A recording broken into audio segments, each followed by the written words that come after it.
Homer pretended to be a Vietnamese veteran to avoid paying the entrance fee, but the ticket inspector saw through it at a glance. Homer was dissatisfied and wanted to argue with him. Homer, give him the 50 cents. Homer had become addicted to acting. He continued to play the role of a veteran. The ticket inspector was speechless. Helpless, he had no choice but to let Homer pass. Expos always introduce some new products. But some merchants, in order to attract traffic, always come up with surprising stunts. For example, this horse that can dive into water. The little horse seemed completely unwilling to dive, but in the end, it was forced to fall into the water. People were very excited when they saw it. The host then asked the crowd if they wanted to see it again. Wiggum thought the horse was being mistreated, so he stepped forward and asked if they had a permit. The host, seeing the situation was bad, immediately got in his car and drove off. Bart asked what would happen to the little horse. Wiggum said if it didn't have a good home, it would be turned into dog food. Seeing the little horse's pitiful look, Bart could only ask Homer for help, but Homer couldn't make the decision either, so he turned to Marge. Marge, helpless, finally agreed.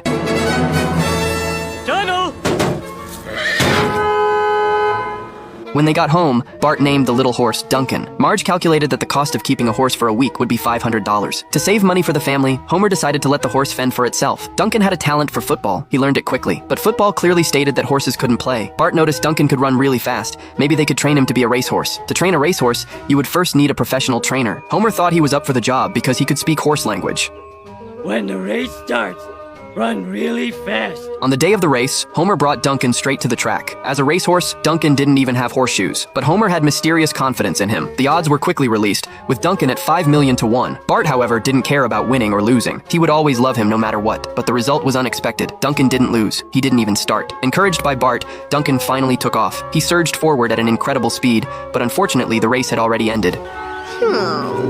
After the race, Homer comforted Bart, but Bart felt Duncan was really fast. He just hadn't shown his true potential yet. Homer agreed with this, so he planned to give Duncan a makeover. Afterward, they brought the transformed Duncan back for another race. Ooh, he looks scary. Yeah, I'm shaking in my silks. Don't listen to him, Dee. Just remember, you've got a new persona. A new persona.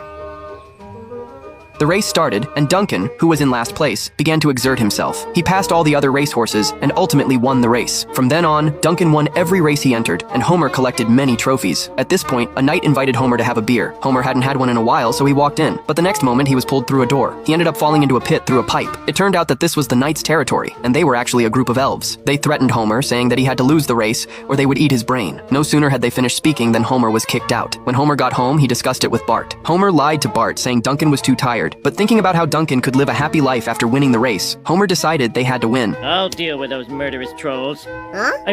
I'll deal with those murderous trolls. The race began, but this time, the opponents changed their tactics. They whipped Bart with a lash. Duncan couldn't bear to watch Bart being bullied, so he went straight for them. Duncan still managed to win the championship,